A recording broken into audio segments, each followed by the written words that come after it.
নমস্কার, কেমন আছেন সবাই? আশা করছি সকলে খুব ভালো আছেন। আমার এই চ্যানেলের নামটা আমি একটু বদলেছি, দেবাংক্রিজ ব্লগের থেকে পিয়ুষ ঘরকন্যা করেছি, দেখতেই পাচ্ছেন। এবং বিগত 1 বছর যাবত আমি কোনো রকম ভিডিও পোস্ট করতে পারিনি। কেন পারিনি সেই কারণটা আপনাদের সাথে শেয়ার করব এবং নতুন একটি সদস্যকে আপনাদের সামনে নিয়ে আসব এখন থেকে, যে আমার সবসময় ব্লগের সঙ্গী হয়ে থাকবে। আমার ছেলে হয়েছে মার্চের 28 তারিখে। এই প্রেগনেন্সি জার্নিতে আমি কোনো রকম ভিডিও করতে পারিনি, কারণ আমি শারীরিকভাবে খুবই দুর্বল ছিলাম এবং খুবই অসুস্থ ছিলাম।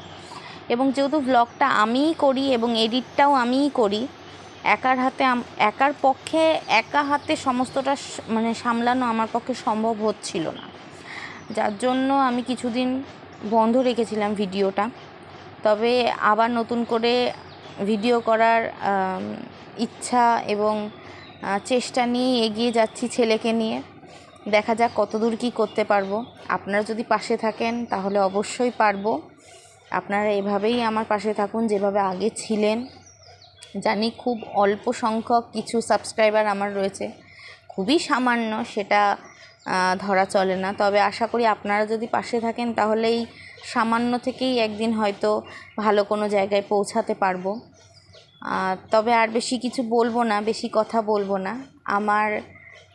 আপনাদের এই নতুন সদস্যের সাথে একটু পরিচয় করিয়ে দিই। ওর নাম আমি রেখেছি রুদ্রনীল ঘোষ এবং ডাকনাম আমি শ্যাম বলে ডাকি। ও 28 তারিখে মার্চ মাসের ও আমার ঘরে আসে। যাই হোক, চলুন ওর সাথে আপনাদের পরিচয় করিয়ে দিই। এই যে আমার ছোট্ট বাবু, তো ওকে নিয়ে এখন আমার পথ চলা।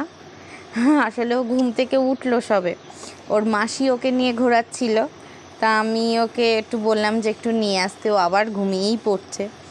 তো যাই হোক, আপনারা আশীর্বাদ করবেন ও যেন মানুষের মতন মানুষ হতে পারে, বড় হতে পারে। আর আজকে এই পর্যন্তই তাহলে, কারণ ও ঘুমিয়ে পড়ছে। হয়তো কিছুদিন আমার প্রথম একটু কথা বলতে, যেহেতু অনেক দিন ভিডিও করিনি, কথা বলতে অসুবিধা হবে বা ওকে নিয়ে সময়টা ঠিক মতন মেনটেন করতে পারবো না, এর জন্য আমি প্রথমেই ক্ষমা প্রার্থী। আর এই যে আমার সোনা বাচ্চাটা দেখুন, ওর বয়স এই 3 মাস। তো ওকে আশীর্বাদ করুন, ও যেন মানুষের মতন মানুষ হয়। এখন আমি বাপের বাড়িতে রয়েছি, এখান থেকেই ভিডিওটা শুরু করেছি।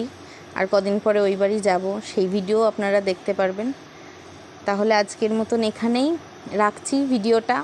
সবাই ভালো থাকবেন, সুস্থ থাকবেন। আর ভিডিওগুলো যদি ভালো লাগে অবশ্যই লাইক, শেয়ার, কমেন্ট করবেন। সবাই ভালো থাকবেন, সুস্থ থাকবেন।